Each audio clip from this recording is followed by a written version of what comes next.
taking the positive option. Whether you get success or not, that's irrelevant, but never take a backward step.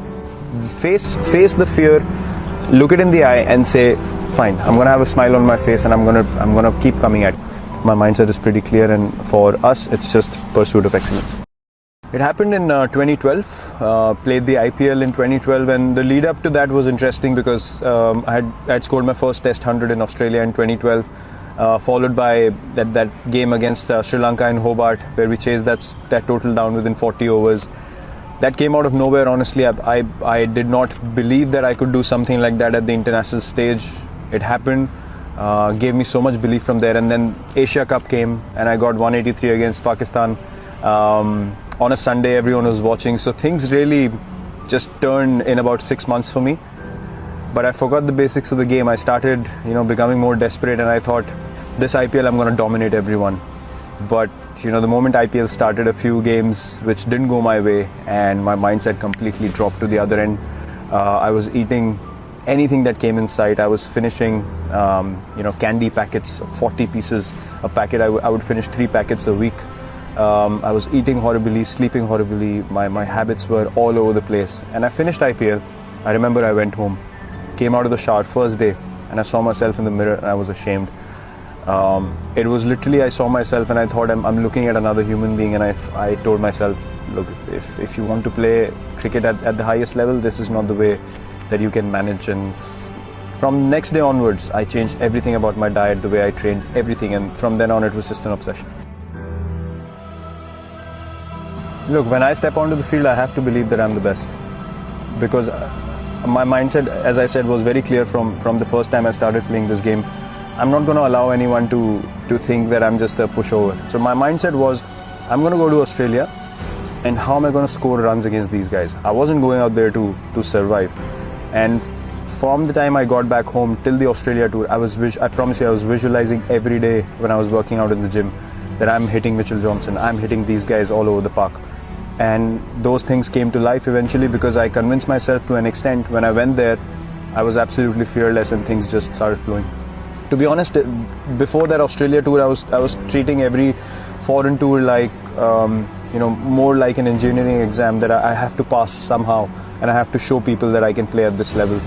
But there I realized that, once you're down and out, there was hardly anyone who came to help me. There was hardly anyone who was looking towards me and saying, listen, let's work together and try to get your game up to speed. Everyone was just going after me left, right and center. So I was like, am I playing to prove these people wrong? For what?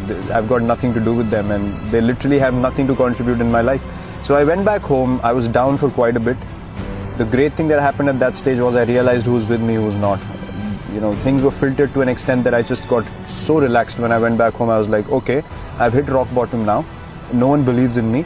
Everyone thinks I should not be playing Test cricket. So what can I do? I can just work as hard as I can. For me, one thing was always very clear. When I step onto the field, I'm going to give 120% every game that I play. And one thing for a fact that no one can count that against me. Till the time I play this game, I am going to play this way, and this is who I am. And if my mindset in the field is simple, I will not stand around wanting people to do something that I'm not able to do first. For me, every ball is an event. Every moment is an opportunity to make your team win. And that is exactly why you step onto the field. You have to make that time count. If you told me I had to walk away from this game tomorrow, I can walk away without any regrets. Because everything that I've done since I entered the Indian cricket team has always been for the team. I've been booed by 40,000-50,000 people regularly when I enter the stadium. If I start focusing on those 50,000, I can't play a ball. For me, that's an opportunity.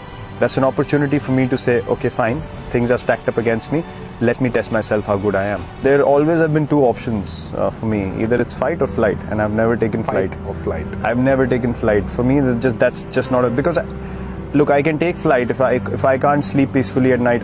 For me, it's not worth it. I might as well take the fight. If I fail, I know that I took the right option. And that gives me peace. For me, when I leave the field, as I just said, I need to be able to know that I've given everything I had and I sleep like a baby. There is nothing else that can distract me then, because in my potential as a human being, God has blessed me with a healthy mind, healthy body, an opportunity which everyone wants.